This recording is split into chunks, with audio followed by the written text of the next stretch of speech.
राधे कृष्ण। ज्ञान से देहाध्यास की निवृत्ति। 87वां सूत्र। इस प्रकार आत्मा में देहाध्यास अर्थात देह ज्ञान होता है, और जब आत्मा का तत्व परिज्ञान होता है तब वह देहाध्यास परमात्मा में लीन हो जाता है, अर्थात देह का ज्ञान आत्मज्ञान में लय हो जाता है। 88वां सूत्र। जब स्थावर जंगम संपूर्ण जगत आत्म स्वरूप मालूम होने लगते हैं तब सब पदार्थों के अनित्य होने से देह की आत्मता किस प्रकार हो सकती है, अर्थात कभी नहीं हो सकती है। आत्म विचार की कर्तव्यता।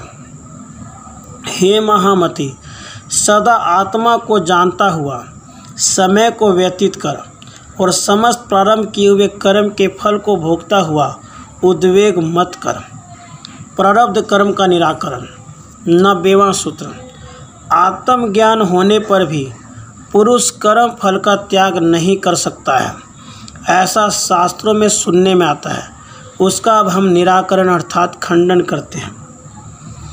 तत्व ज्ञान के बाद प्रारब्ध अर्थात कर्म फल रहता ही नहीं है, क्योंकि जैसे स्वप्न में नाना प्रकार विचित्र प्रकार देखने में आते हैं और जब पुरुष जागता है तो सब झूठे हो जाते हैं, इसी प्रकार आत्मज्ञान होने से देह आदि असत स्वरूप मालूम होने लगते हैं, और जब देहादिक असत हुए तब प्रारब्ध कर्म और उनके फल भी असत स्वरूप हो जाते हैं।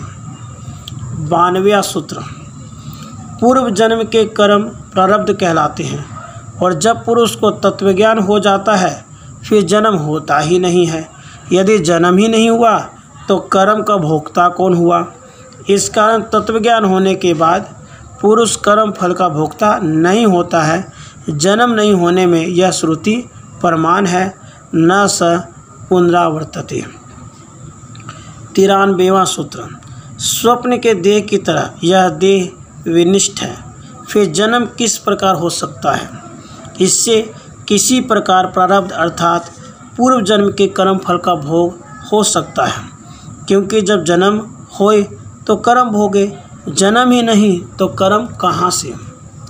राधे कृष्ण।